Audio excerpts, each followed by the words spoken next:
할렐루야. 오늘 3부 예배에 하나님의 특별한 은혜가 임한 줄 믿습니다. 여러분, 회개가 뭘까요? 우리가 빈번하게 듣는 회개는 과연 무엇일까요? 회개는 차원이 다른 눈물을 흘리는 것입니다. 차원이 다른 눈물을 흘리는 회개를 통해서 하나님은 우리의 모든 슬픔을 기쁨으로 바꾸어 주십니다. 여러분은 바다 위에 떠 있는 유엔이라고 불리는 배에 대한 소식을 들어보셨습니까? 거대한 배지요.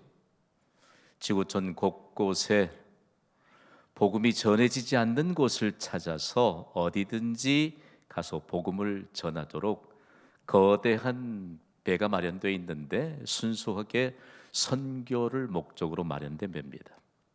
이 거대한 배가 바로 로고스 호프호입니다. 지구촌에 사는 사람들이 이 배를 향해 바다에 떠 있는 유엔이라고 부르는 것은 그만한 이유가 있습니다. 이 배에는 선상에서 가장 큰 최대의 서점이 이 배 안에 있거든요. 이 배를 방문하면 영어로 대부분 출판된 책들이 많습니다. 예수 그리스도가 하는 복음들을 세계 어느 나라에든지 전하도록 예비된 것인데 참 감동적입니다. 이 배에는 어떤 사람들이 탈까? 보통 2년 정도의 단기간으로 선교사로 헌신하고 이 배에 오릅니다. 이 배에서 사용하는 공통적인 언어는 영어입니다. 우리나라에서도 많은 사람들이 이 배에 승선하고 2년 정도의 단기 선교를 마치고 돌아오거든요. 배에 타는 사람들이 영어를 통해서 복음을 전하는 것을 함께 나누고 어디든지 배가 정박하면 내려서 복음을 함께 영어로 전합니다. 근데 우리나라에서 헌신은 한 분이 이때는 아직 영어에 능통하지 못한 분입니다.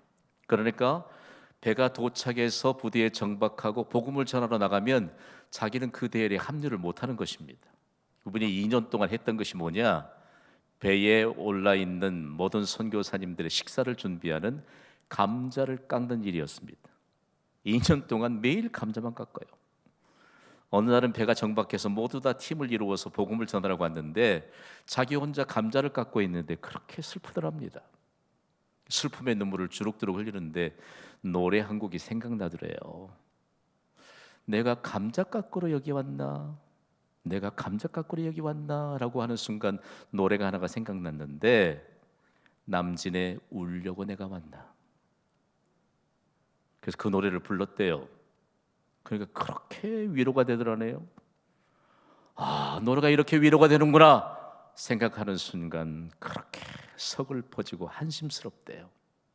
내가 선교사로 헌신했는데 와서 여기에서 울려고 내가 왔나? 이 노래 때문에 위로를 받고 있다니. 그래서 눈물을 계속 흘리고 있는데 또 한 곡의 노래가 생각나더래요. 나훈아의 울긴 왜 울어.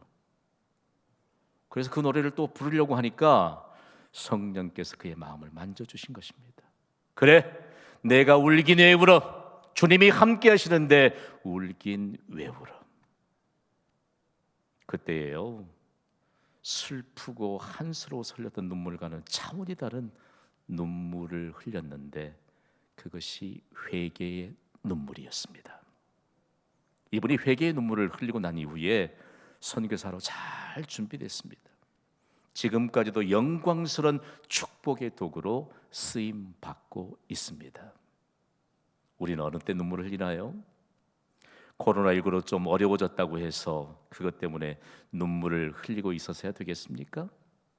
우리의 형편이 조금 어려워졌다고 해서 그것 때문에 주저앉아서 한 맺힌 눈물을 흘려야 되겠습니까? 이전까지 건강이 그래도 괜찮았는데 건강을 좀 잃었다고 그것 때문에 눈물을 흘려야 되겠습니까? 그렇다면 우리가 눈물을 흘려야 할 때는 언제입니까? 복의 주관자이신 하나님과의 관계가 형성되지 않은 자신을 발견할 때 깨닫고 회개의 눈물을 흘려야 합니다. 하나님의 뜻을 따라 살지 못하는 자신을 발견할 때 정말 가치 있는 차원이 다른 회개의 눈물을 흘려야 합니다. 우리는 지금 사순절을 보내고 있습니다. 저는 영적 지도력을 발휘해야 될 목사입니다. 여러분은 과연 하나님의 말씀을 선포하는 목사를 어떻게 이해하고 있는지 모르겠습니다. 여러분이 받은 구원, 여러분이 받으신 직분, 여러분이 누리는 그리스도 안에서 누리는 평안함, 그리고 미래가 보장된 약속이 임하는 우리의 삶에 대해서 여러분이 어떻게 생각하는지 모르겠습니다.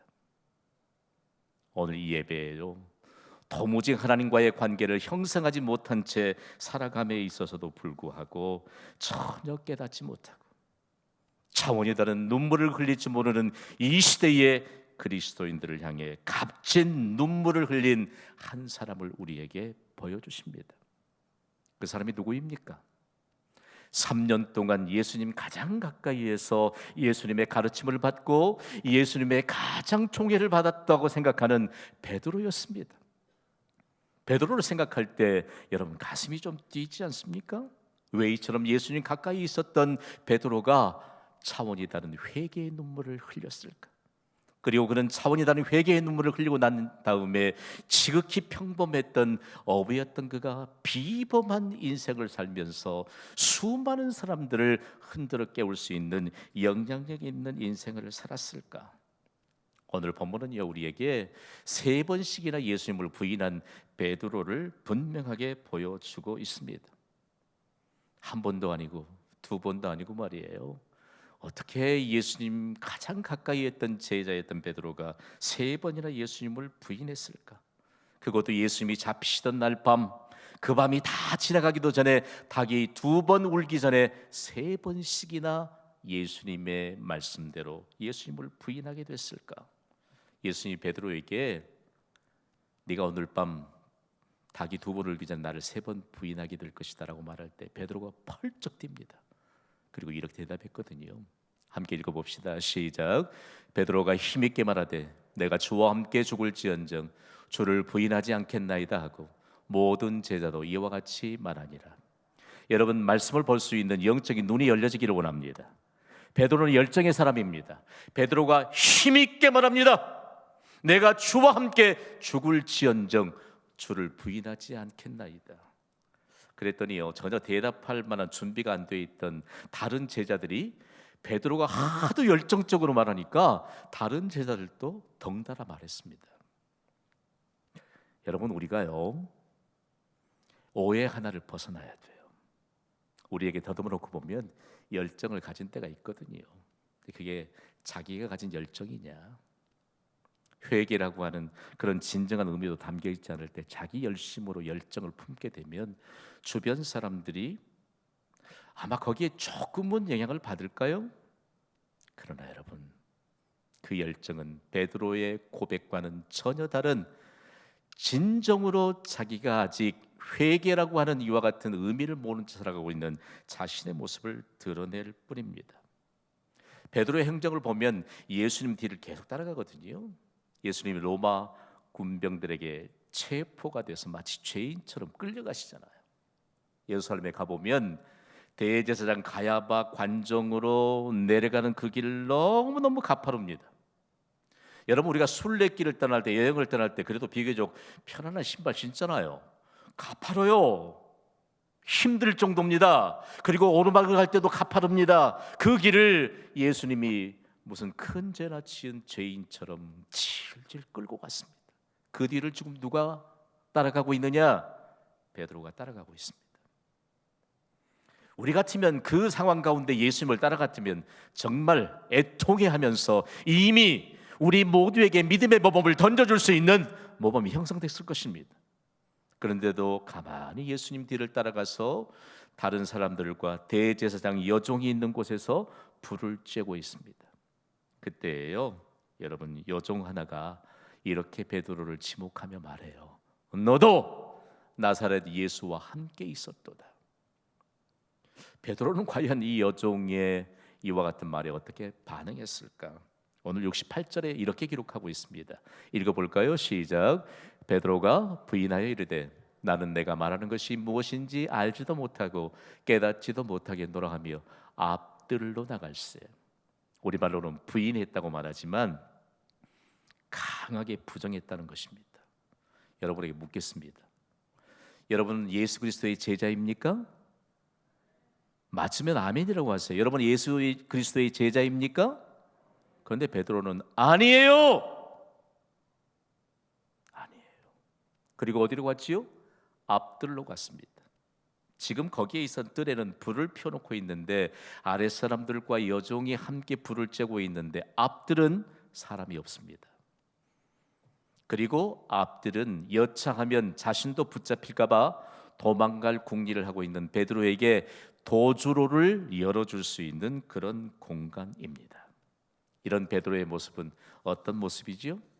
예수님을 부인하며 도망하는 베드로입니다.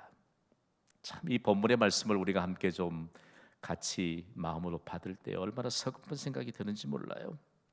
앞들은 그야말로 가서는 안 될 곳이고, 그리고 앞들에서 사람들에게 어떤 또 지목을 받았느냐? 앞들로 도망한 베드로를 향해 그 여종이 줍 옆에 있는 사람들에게 이렇게 말해요. 이 사람 베드로는 분명히 예수와 함께 있던 도당이다.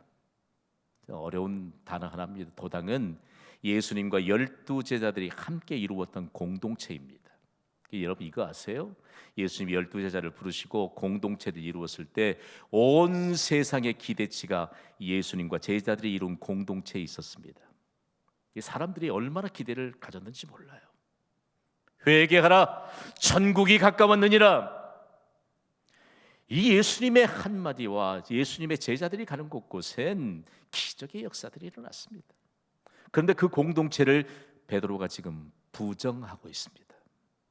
여러분, 오늘 3부 예배에 하나님이 여러분에게 기적적인 능력을 베풀어 주실 것을 믿으십니까? 우리가 정말 모르고 있는 게 있는데요, 우리가 그냥 요식적인 행위로 아멘을 하는 거 아닙니다. 믿음으로 화답하시기 바랍니다. 믿음으로 찬송하시고 믿음으로 오늘 우리에게 말씀하시는 말씀을 받고 아멘 하시기를 바랍니다.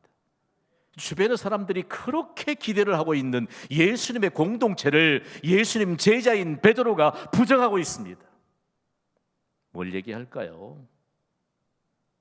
요즘 들어서 교회에 대해서 오늘하니까 그래, 나도 교회 다니지만 교회 별거 아니야. 여러분 그 말에 책임질 수 있습니까? 모르는 사람들이 그렇게 말을 하면 가르쳐 깨우쳐 줘야죠. 이게 그리스도의 제자된 분명한 사람들의 중심이라는 것이죠. 그래서 이 모습은 어떤 모습일까? 계속해서 예수님을 부인하는 베드로의 모습이에요. 우리말에는 그런 게 안 드러나지만 너도 그 당이라고 말할 때에 베드로의 표정과 베드로의 중심은 나는 계속적으로 예수 그리스도를 부인할 것이라는 단호한 의지가 담겨 있습니다. 그게 눈빛으로 다 나오지요. 얼마나 서글픈 베드로의 모습인지 모릅니다. 그랬더니 더 많은 사람들이 더 강한 어조로 베드로를 향해서 이렇게 말합니다. 너도 갈릴리 사람이니 참으로 그 도당이니라. 여러분 갈릴리 사람들이 어떤 사람들입니까? 예수님의 제자들을 갈릴리 호수로부터 부르셨잖아요. 그런데 갈릴리 사람들은 아람 방언을 사용하는데 그 억양이 매우 독특합니다. 여러분 우리는 광주에 사니까 광주에서 같이 광주말 하면 잘 모르잖아요. 광주 분들이 서울에 가서 광주말 하면 금방 표시가 나지요. 우리 교인 가운데 어머니와 딸이 서울에 갔는데 지하철역 출구를 잘못 나간 거예요. 그리고 몇 번 출구에서 가족을 기다리고 있는데 잘못 나갔으니까 가족이 그게 올 리가 없지요. 기다리다가 엄마가 조금 불평스러운 소리로 광주말로 막 하니까 딸도 광주말로 이렇게 막 오고 가고 하는데 일대에 지나던 사람들이 완전히 구경거리가 나버린 거예요. 그런 것처럼 갈릴리 사람들은 어디를 가든지 갈릴리 사람인 것이 그대로 드러나게 되고, 예수님과 함께 있었던 베드로는 숨길 수 없는 이런 정황을 가지고 있음에도 불구하고 그가 어떻게 반응하고 있을까요? 오늘 본문 71절이에요. 읽어보시죠. 시작. 그러나 베드로가 저주하며 맹세하되 나는 너희가 말하는 이 사람을 알지 못하노라 하니 아멘. 잘 보십시오. 그가 이번에는 그냥 부정하는 것이 아니고 저주하고 맹세했습니다. 성경의 배경이 되는 히브리인들에게 자신이 정말 진실을 호소하잖아요. 그런데 믿지 않아요. 믿지 않을 때 사용하는 방편이 저주하며 맹세하는 것입니다. 너 내 말 믿지 않으면 저주받을 거야. 어떤 의미일까? 내 말이 사실이라니까요. 하늘로도 맹세하고 땅으로도 맹세합니다. 만약에 이 맹세가 거짓된다면 내가 저주를 받고, 당신이 믿지 않으면 당신이 저주를 받아요. 여러분, 그래도 조금 멋진 이런 배경을 가진 사람들 아닙니까? 그런데 베드로의 말을 들은 사람들의 반응이 어땠을까? 히브리인들에게는요, 스승을 존중합니다. 스승을 배반하는 제자는 상식 이하의 사람입니다. 그러면 그때 당시에 혜택을 입어서 스승이 있는 사람들은 스승이 있겠지만, 그러면 그럴 여력이 없는 사람 스승이 없나요? 아니요. 히브리인들에게는 전통이 하나 있었는데, 믿음의 선진들, 이미 얼굴 한 번도 보지 못하는 사람들도 자기가 스승으로 삼으면 됩니다. 하나님으로부터 이스라엘 지도자로 부름을 받았던 모세는 수많은 사람들의 제자를 사실상 소유하고 있었던 것입니다. 모세가 수천 년 전에 있었던 사람도 당신의 스승이 누구냐 그러면 모세라고 대답할, 스승을 그렇게 존중하고 스승을 배반하는 제자는 사람도 아닌 상식 이하의 사람으로 취급받는 그들에게 스승을 배반하는 베드로를 향해 그들은 머리를 흔들었습니다. 혀를 끌끌 찼습니다. 예수님이 베드로를 부르면서 제자들에게 어떤 말씀을 주셨는지 여러분 생각나세요? 너희가 고기를 잡는 어부들이지만 이제는 사람을 낚는 어부가 되게 하리라. 그러면 본업이 없어지는데 굶어야 되나요? 여기에 비밀이 있습니다. 여러분, 사람을 낚는 어부로 부름받은 우리에게 예수님이 모든 것을 보장해 주실 줄 믿습니다. 이것이 믿음입니다. 교회는 이 믿음으로부터 세워졌습니다. 오늘날 교회를 섬기는 우리에게는 이런 믿음이 있을까요? 예수님이 우리를 사람 낚는 어부로 불렀습니다. 예배 하나 제대로 드리지 못하는 우리가 사람을 낚는 어부로 살아갈 수 있을까요?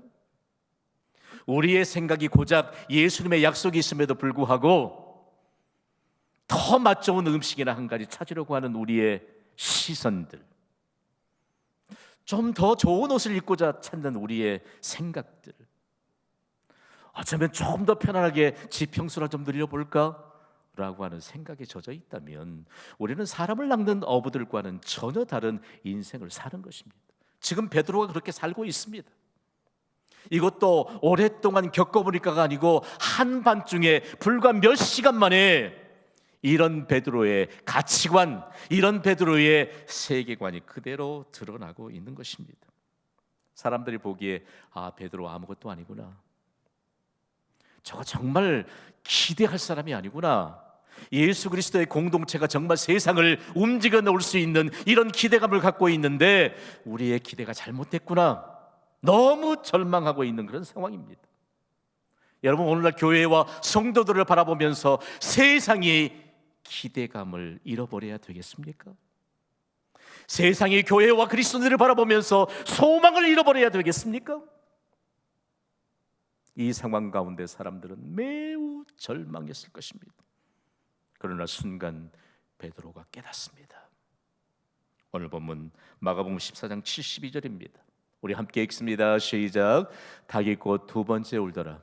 이에 베드로가 예수께서 자기에게 하신 말씀 곧 닭이 두 번 울기 전에 내가 세 번 나를 부인하리라 하심이 기억되어 그 일을 생각하고 울더라. 베드로는 닭이 두 번째 우는 순간 예수님의 말씀을 기억하고 깨닫습니다. 간격이 전혀 없습니다. 여러분, 오늘 예배에 말씀이 선포될 때 머뭇거리지 않고 받는 자에게 말씀의 능력이 임하게 될 줄 믿습니다. 동일한 상황을 기록하고 있는 누가복음 22장 62절은 매우 상세하게 기록하고 있습니다. 함께 읽어볼까요? 시작. 밖에 나가서 심히 통곡하니라. 아멘. 여기 통곡이라고 하는 말, 우리말도 잘 번역됐습니다만 영어 성경 NIV 버전은 정말 사실적인 번역을 하고 있습니다. 통곡이라고 하는 말을 몹시 울었다라고 하는 말로 번역하고 있습니다. 그런데 이 영어 번역이 다른 의미가 아니고 진정한 회개를 그대로 드러내고 있습니다. 여러분, 남자들 우는 거 보셨어요? 제 아내도 제가 우는 거 안 봤을걸요. 통곡하는 것 보지 않았을 것입니다. 남자들은 잘 소리내서 울지 않아요. 그래서 의학적인 근거가 하나 있는데, 여성들에 비해서 남성들의 수명이 짧은 것은 소리내서 울지 않기 때문이래요. 남성들이요, 우리도 좀 소리내서 웁시다. 그리고 여성들하고 좀 같이 수명을 좀 연장시키면서 좀 더 많은 은혜를 좀 누려야 되지 않겠습니까? 베드로가 몹시 울었는데 그 눈물은 그야말로 차원이 다른 눈물, 회개의 눈물이었습니다. 그래서 이전까지 보아왔던 몹쓸 베드로의 모습이 아닌 베드로의 새로운 모습을 보아야 합니다. 통곡하는 베드로, 통곡하는 베드로의 모습이 우리의 눈에 빨려 들어와야 합니다. 그리고 그 베드로의 모습이 우리의 모습이어야 합니다. 오늘 예수님이 베드로를 통해서 우리에게 놀라운 은혜를 주십니다. 통곡하는 베드로. 예수님이 베드로를 보실 때 베드로가 깨닫고 통곡했거든요. 이 역사적인 문헌을 좀 보면 베드로가 머리를 감싸고 머리를 쥐어뜯으면서 소리내어 울었다. 땅바닥에 엎드려서 소리를 내어 눈물을 흘렸다. 그런데 그것은 사람들의 보기에 천한 눈물이 아니었습니다. 정말 값진 눈물이었습니다.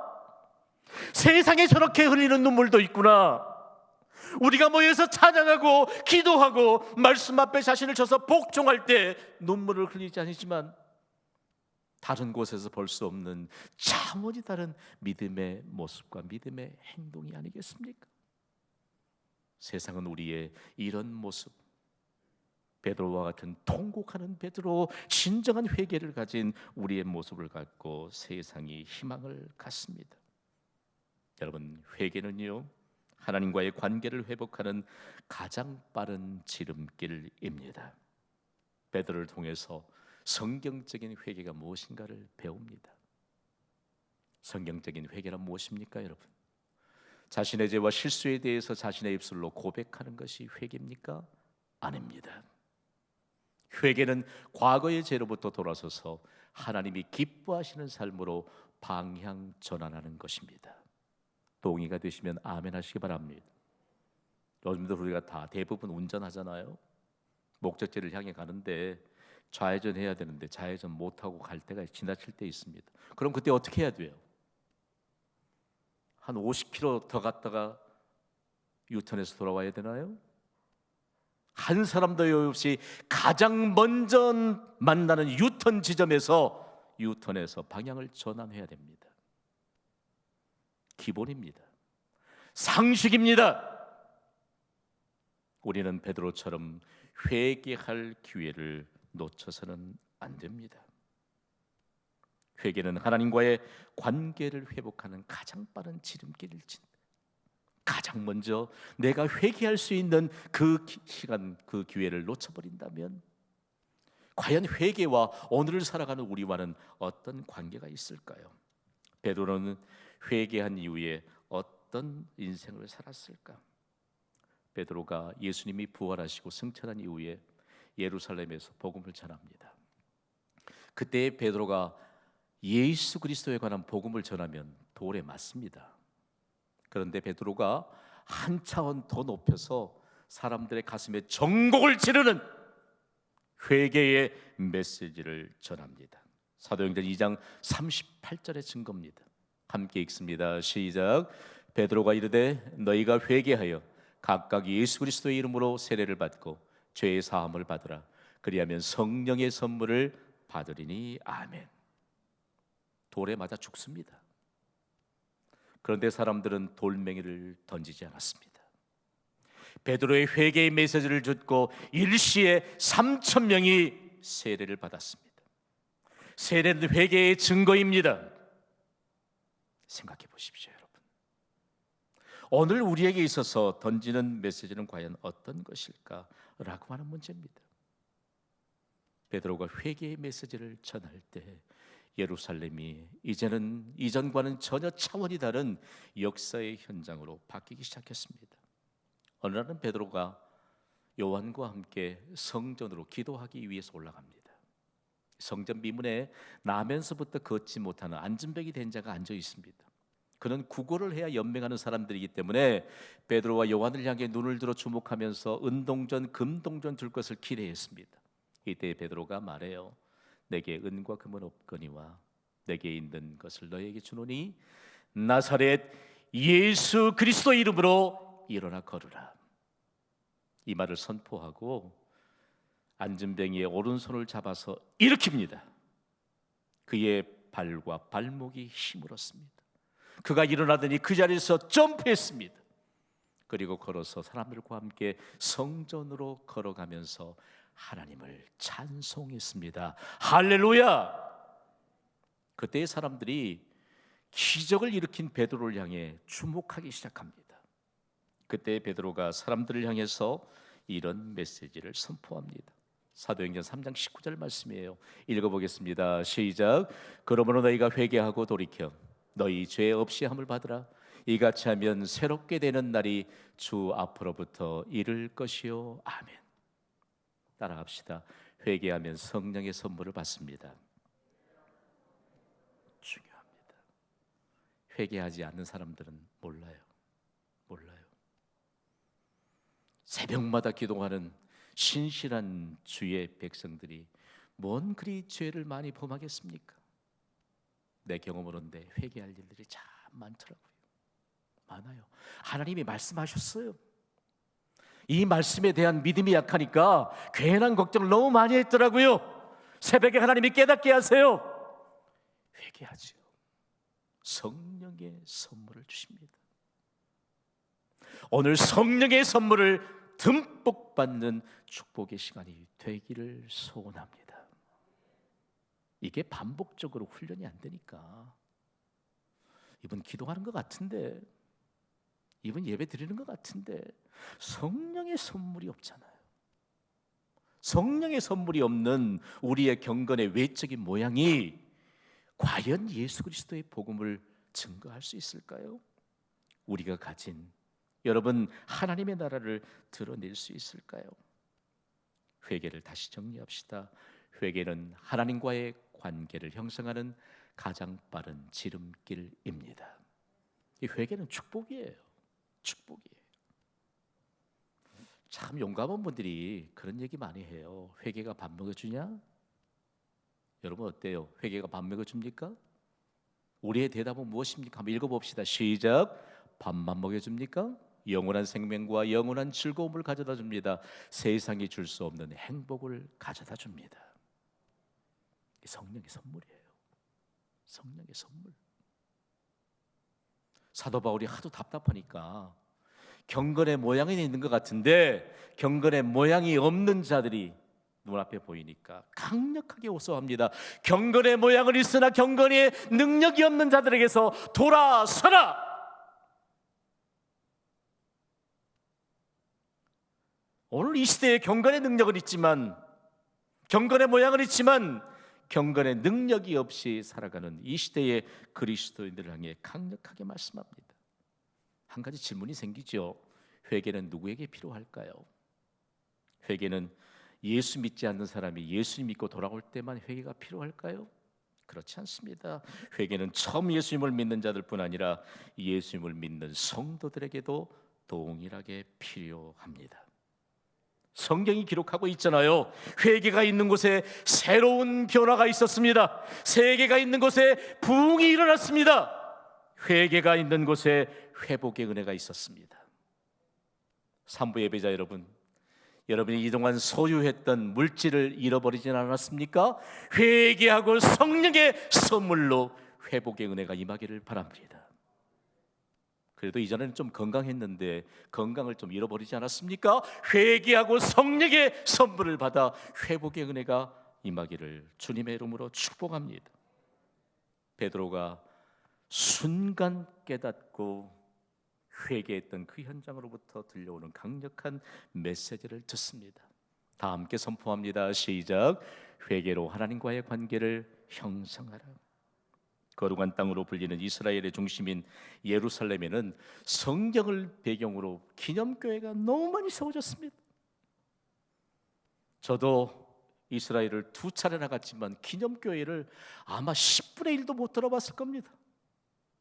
모두 다 성경을 배경으로 세워진 기념교회가 많습니다. 그 가운데 순례자들의 정곡을 찌르는 교회가 하나 있는데 베드로 통곡교회입니다. 베드로가 새벽에 닭 울음소리를 듣고 회개했던 것을 기념해서 그 자리에 세워진 베드로 통곡 기념교회. 여러분 오해 마세요. 여기에 지붕 위에 있는 수탉의 형상을 보고 닭 울음소리 듣고 베드로가 회개했구나. 그 이전에요, 베드로 통곡 기념교회 지하에 내려가면 예수님이 재판을 받기 전 갇혀 계셨던 감옥 동굴이 있습니다. 동굴 감옥이 있어. 깊이 내려가면요, 이곳에 가면 통곡의 눈물을 쏟게 돼 있어. 이 감옥 동굴 위에 세워진 교회가 베드로 통곡 기념 교회입니다. 이 교회를 통해서 과연 예수님은 베드로의 회개의 모범을 통해서 이 시대의 교회와 그리스도인들에게 어떤 메시지를 세상에 전해야 할 것인가를 분명하게 말씀합니다. 교회는 회개의 메시지를 전해야 합니다. 그리스도인은 회개의 메시지를 받고 전해야 합니다. 코로나19로 인해서 예수님과 멀어져가는 그리스도인들이 많아졌다는 소식은 여러분 예수님의 마음을 아프게 합니다. 우리의 마음도 아프게 해요. 수도권에 있는 한 대형 교회에서 성도들의 숫자가 1년 동안 3분의 1이 줄었대요. 위기 아닙니까? 그래서 담임 목사와 교육자들이 회의를 하는데 부목사들이 그러더래요. 목사님, 우리 중에 몇 사람이나 잘려나가야 합니까? 목사님이 아니야, 우리 교회 그런 일 없다. 교회는 계속적으로 세상을 향해 회개의 메시지를 전해야 하기 때문이다. 오늘날 교회가 가진 메시지는 과연 무엇입니까, 여러분? 그리스도인들이 금보다 귀한 믿음을 잃어버리고도 너무나도 당연한 것처럼 살아가고 있는지 모릅니다. 코로나19가 왔으니까 여러분 더 좋습니까? 행여라도 교회까지 가서 예배 안 하니까 너무 좋다, 이런 말 하지 말아요. 이런 말 하지 말아요. 해서는 안 돼요. 우리는 세상의 기도체를 한 몸에 담고 있는 예수 그리스도의 공동체 안에 속해 있는 예수 그리스도의 제자입니다. 우리가 믿음을 잃어버리면 세상이 어떻게 될까요? 우리가 예수 그리스도를 믿고 회개하고 세례받고 구원의 은혜를 누리는 동안 우리는 직분이라고 하는 영광스러운 기회를 얻습니다.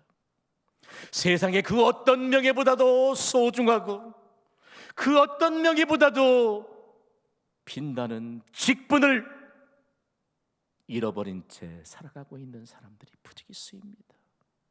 문제가 뭘까? 새벽에 베드로가 들었던 닭울음 소리를 듣고도 깨닫지 못하기 때문입니다. 지금은 목사님이시지만 회개하기 전에는 잘 나가던 방송인이었습니다. 이분이 그가 스스로 말하기를 대한민국 국민 중에 3분의 1이 자기 얼굴과 자기의 이름을 기억하는 그런 인생을 살았대요. 이 얼마나 유명한 사람입니까? 근데 이 사람은 너무 술을 좋아했습니다. 날마다 술에 쩔었습니다. 이 사람이 특기가 하나 있었는데 폭탄주를 제조하는 기술이 타의 추종을 불허했습니다. 사회에서도 인기가 많았고 술집에서는 더 이상 더더욱 없이 인기가 많은 사람이었습니다. 그런데 술 먹고 일찍 자니까 새벽에 일찍 일어났던가 봐요. 새벽에 그는 일어나면 골프 연습장에 골프 연습하러 갑니다. 그런데 저혈압인 자기 아내가 새벽에 일어나기도 힘들 것인데 꼬박꼬박 새벽에 교회에 기도하러 가는 것입니다. 어느 날은 자기는 골프 연습장으로 가고 부인은 교회에 갔는데 골프 연습장에 문이 안 열리더라는 것입니다. 하는 수 없이 순간 생각하기를, 그래, 내 아내가 새벽마다 가서 나가는 교회 한번 가봐야 되겠다. 그 교회가 서울 서빙고에 있는 온누리 교회입니다. 새벽 기도 현장을 보았더니 기도하고 찬송하고 하는데 꼭 광신자들 같더래요. 그래서 생각하기를 방송인의 기질이 순간 발휘되면서 내가 이 교회를 새벽마다 좀 취재해야 되겠다. 그리고 교회의 부정적인 소식을 좀 기사거리 만들어서 좀 방영해야 되겠다. 이 마음을 가지고 새벽마다 그 교회 기도에 참석한 겁니다. 그러던 어느 날 베드로가 들었던 닭 울음소리를 들었습니다. 그리고 깨달았습니다. 회개의 눈물을 하염없이 흘렸습니다. 그리고 회개의 증거로 자기가 즐겨 찾았던 술집을 찾아갔습니다. 거기에 많은 여성들이 자기가 또 술 마시러 온 줄 알고 그렇게 환영하더래요. 앉게 하고 내가 예수 그리스도를 믿고 회개하고 이제는 예수 그리스도의 제자로 살아갈 것인즉 나는 더 이상 이곳에 발걸음을 옮기지 않을 것입니다. 여러분들도 회개하고 세례받고 그리스도의 제자가 되었으면 좋겠습니다. 순간 그곳에 흐느끼는 이런 생각지도 못할 일들이 펼쳐지게 된 것입니다. 여러분, 오늘 우리는 과연 어떤 회개의 증거를 가지고 있습니까? 모든 일의 해답을 다 주신 하나님의 말씀이 있음에도 불구하고 우리는 과연 베드로가 들었던 그 닭울음 소리를 듣고 있습니까? 아니면 그 닭울음 소리를 듣고도 깨닫지 못하고 있습니까? 제가 이 본문을 연구하면서요, 우리가 그래도 나름대로 새벽에 기도하고 예수 그리스도 제자로 살아가는 자긍심이 있잖아요. 그런데 가슴에 전곡을 찔러요. 세상에 성경에 등장하는 닭 울음소리는 과연 어떤 의미가 있을까? 이스라엘 백성들이 성전 시대에 새벽에 닭이 우는 소리를 들으면 가장 먼저 일어나서 성전의 번제단을 정결하게 하는 것으로부터 하루를 시작했습니다. 저는 그 대목에서 심장이 멎어뜨렸습니다. 우리가 갖고 있는 믿음의 자긍심이 그저 된 것이 아니구나. 성전 시대에도 새벽 닭울음 소리가 들리면 일어나서 하나님께 예물을 드리는 번제단을 정결하게 하면서 하루를 시작했던 믿음의 선진들의 모범이 우리에게 임하였구나. 결국 그 예루살렘 성전이 파괴됐습니다. 성전이 파괴된 이후에 어떻게 했을까? 그들은 새벽에 닭이 울면 성전에 나가지 못하지만 자신들에게 주어진 하루를 시작하면서 축복 기도문을 암송하면서 하루를 시작했습니다. 여러분, 새벽에 우는 닭울음 소리를 듣습니까? 베드로가 새벽에 닭울음 소리를 듣고 지금도 수많은 사람들이 닭울음 소리를 듣고 깨닫는 그 새벽 시간에 우리는 무엇을 하고 있습니까? 이 시간 반주해 주세요. 여러분, 오늘 주보를 보면